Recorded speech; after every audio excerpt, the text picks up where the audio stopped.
ఇది వికారాబాద్కి దగ్గరలో ఉన్న కట్టమైసమ్మ దేవాలయం.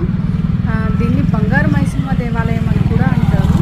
ఈ ఆలయం ఎంత ప్రఖ్యాతిగాంచిందంటే ఇక్కడ ఏ కోరుకున్నా తప్పక నెరవేరుతుందని భక్తుల నమ్మకం.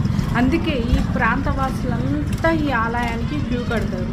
ఇవాళ దసరా కాబట్టి దసరా సందర్భంగా తమ వాహనాలకు పూజ చేయించుకునేందుకు పెద్ద ఎత్తున వాహనాలు వచ్చాయి, ఇంకా వస్తూనే ఉన్నాయి. ఈ ఆలయంలో ముందుగా అమ్మవారిని మొక్కుకొని ఆ తర్వాత తమ వాహనానికి పూజ చేయించుకొని మొక్కు తీరిన తర్వాత ఏదో ఒక కోడిని కానీ మేకను కానీ బలిస్తూ ఉంటారు. ఈ ఆలయం మొత్తం వికారాబాద్ జిల్లాలోనే ప్రఖ్యాతిగాంచింది. ప్లస్ ఈ ఆలయం గురించి తెలిసిన వాళ్ళు హైదరాబాద్ నుంచి కూడా ఇక్కడికి వస్తుంటారు.